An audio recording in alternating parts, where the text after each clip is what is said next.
más que todo vienen pensamientos negativos, que uno sabe, ¿por qué me está pasando esto? ¿Qué tengo yo de malo? Es tanta la carga emocional que uno no sabe cómo sacarla, que a veces uno puede estar llorando, pero aún siente ese nudo. En la universidad hay casos que se han suicidado, que eso ya es como lo más extremo. Entran pensamientos suicidas, bien complicado, de que uno, ¿para qué existo?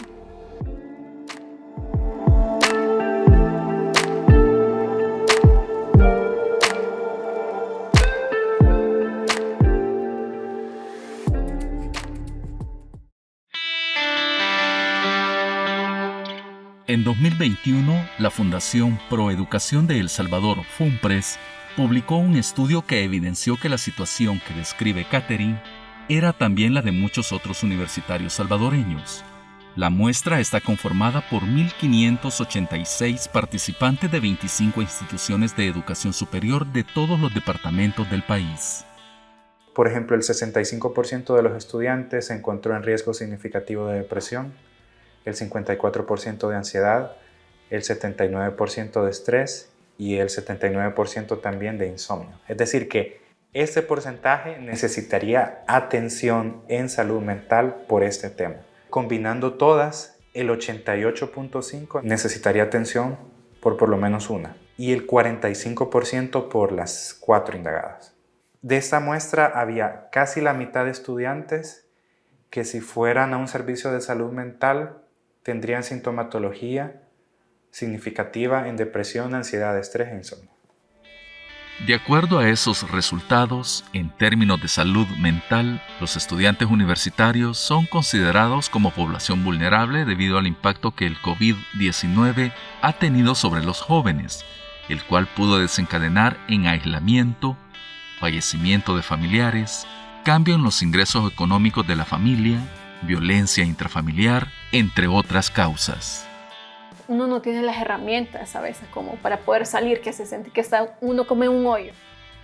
Y a veces uno siente como que uno no quiere salir de ahí, que uno como que no es merecedor de ciertas cosas. Esta idea de que el joven es resiliente, que el joven tiene las energías, no se cumple mucho acá.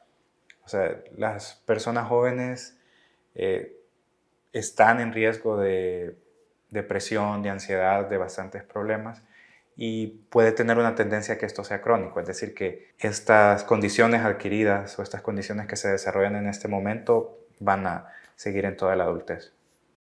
El estudiante salvadoreño está sometido a un montón de cosas más allá de lo académico, sí, porque lo social, lo económico, son cuestiones que en otros lugares no son difíciles, donde, por ejemplo, las universidades no se pagan, ¿sí? Y no hay que trabajar para estudiar, o donde no hay situaciones sociales en donde haya peligros tan evidentes como una situación como la nuestra. El estudiante se ve sometido a una situación de estrés, ya sea porque está en un periodo de parciales, ya sea porque puede tener un problema familiar, puede tener un problema con su novia o con su novio. Pareciera banal en la juventud, pero no lo es. No lo es. Lo que pasa es que nosotros lo vemos desde una posición bien adultocéntrica. Pero para un chico, o sea, hemos visto casos nosotros acá, o sea, casos de violencia también, o sea, que les pueden desequilibrar su estado de salud mental.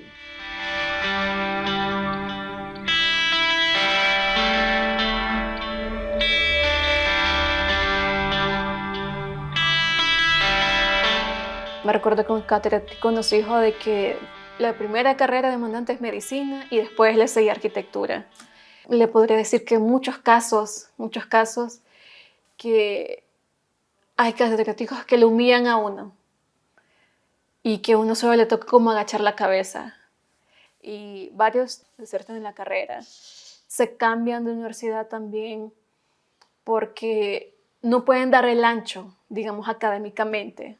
Y entonces es importante situarnos en el docente como persona, como ser psicológico, ¿verdad? También, porque en muchas ocasiones siento que hay un discurso que se maneja de culpabilizar al docente, ¿verdad? El docente como responsable de la salud mental de toda un aula. La pregunta es, ¿será esto posible? ¿Será que 2, 3, 4 horas de exposición a la semana de clase a nivel universitario con un docente pueda generar un impacto? Puede ser que sí, puede ser que no. No existen datos de sondeos a nivel institucional de estudiantes, de docentes, de personal administrativo en cuanto a cómo se encuentra su salud mental. Sin embargo, existen estudios que se han hecho a nivel nacional con muestras representativas que nos indican que han habido, digamos, 3 grandes áreas de preocupación en la salud mental en el país. Una de ellas tiene que ver con la manifestación, la vivencia de la depresión. Otra tiene que ver con la ansiedad. Y hay una tercera área que es importante dentro de la salud mental que tiene que ver con la violencia y específicamente la violencia doméstica. Me he dado la tarea de reunir estadística de los últimos 5 años. Los principales trastornos que presentan los estudiantes que consultan en nuestra clínica son trastornos de ansiedad, depresivos, situacionales y emocionales. Los 2 primeros, de ansiedad y depresivos, son los que ocupan los 2 primeros lugares de morbilidad. Y si pueden observar ustedes del 2021, y lógicamente porque la presencialidad ha aumentado, nos aumentaron casi el doble, ansiedad y depresión. Y esto no es una particularidad nuestra, esto también se refleja a nivel del Ministerio de Salud, esto se refleja a nivel latinoamericano. Según datos recopilados por el Dr. José Corea, en 2022 se atendieron en bienestar universitario 186 trastornos situacionales, 447 trastornos depresivos, 484 trastornos de ansiedad. En la gráfica casi de 2022-2021, lógicamente la presencialidad casi dobló, pero ha doblado también en los años prepandemia. Si ustedes observan 2017, 2018, 2019, este año fue prepandemia. La ansiedad se manifiesta como un temor exagerado. Puede tener manifestaciones físicas como sudoración, palpitaciones, dolor en el pecho, que son un montón de cuestiones que son físicas, la persona las experimenta físicamente, pero no tienen un origen orgánico que va más allá de un problema cardíaco, por ejemplo, o un problema de asma. Regresa muchísimo a gente que llega con síntomas que a veces parecieran incluso hasta como ataques del corazón, sí, porque es que les duele el pecho y sienten una presión. Y en cuanto los revisan o les hacen una toma de presión arterial o un electrocardiograma y todo está bien, ¿sí? Se dan cuenta que el origen es un temor exagerado a alguna cuestión y eso es particular. Pero la depresión sí podría decirle que va más allá de una tristeza profunda. Una depresión solo la puede diagnosticar un profesional de la salud o un profesional de la salud mental. Pero hay personas a las que les quita su calidad de vida completamente, a veces las encierra en su casa, sin poder, querer sí, pero sin poder salir o a trabajar o a estudiar. Creo que es importante que la conozcamos para que no seamos irresponsables diagnosticándonos o diagnosticando al que está al lado por lo que hemos escuchado que es. Aún existe como ese tabú, ese misterio de que no, ¿y por qué vas a ir al psicólogo? Eso es para débiles, eso solo es para locos. Y no, es un factor muy importante para crecer como persona y por ende también desarrollarse como un mejor profesional, tener una buena salud mental. La salud mental se define como el estado de bienestar en el que el individuo realiza sus capacidades, supera el estrés normal de la vida, trabaja de forma productiva y fructífera y aporta algo a su comunidad. Organización Mundial de la Salud, OMS, y Organización Panamericana de la Salud, OPS. Según datos oficiales de la Organización Mundial de la Salud, estima que 1 de cada 4 personas sufrirá ansiedad o depresión en algún momento de su vida, y alrededor de un 60% de los problemas de salud mental aparecen por primera vez durante la juventud. Asimismo, la OMS reporta que la tasa de mortalidad en los jóvenes ha aumentado en América Latina, siendo el suicidio una de las principales causas. como un punto muy importante han sido aquellas noticias que nos han impactado a nivel nacional.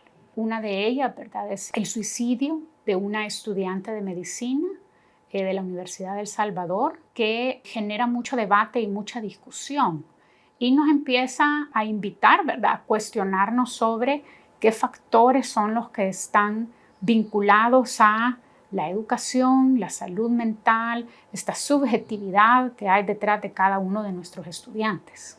Las enfermedades mentales no son un tema meramente individual. Si queremos verlo a nivel económico, las enfermedades mentales nos cuestan a nosotros como país en cuanto a productividad. Un estudio que fue publicado en 2020, creo, ahí en la UCA, llegó a la conclusión que El Salvador pierde el 13% del Producto Interno Bruto por trastornos mentales. La Ley de Salud Mental Integral mandata que todos los actores, hasta los padres de familia, son actores fundamentales para salvaguardar la salud mental y que los chicos no lleguen a esto y que no lleguen al suicidio, que ya es un trastorno mental mayor.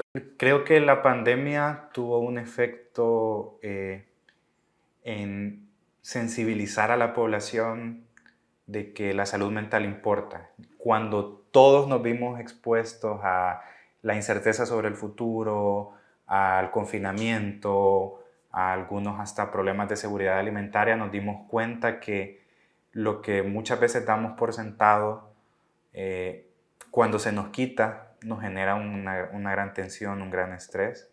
Nos hizo darnos cuenta que todas las personas que sufren un trastorno mental o un problema de salud mental, pues no es algo que hay que tomar a la ligera.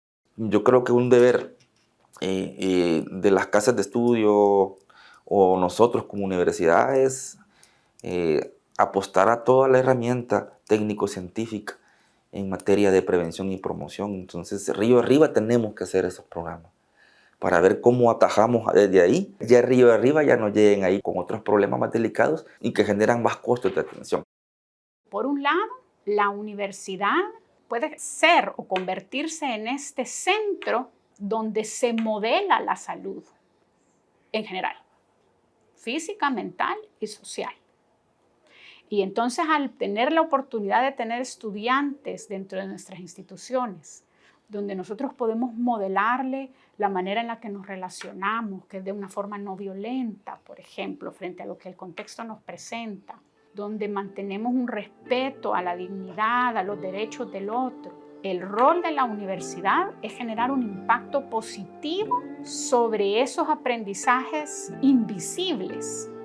Y en un segundo plano es explícitamente la universidad intencionadamente planificar de manera curricular que hay una formación integral, que hay que hacerla explícita.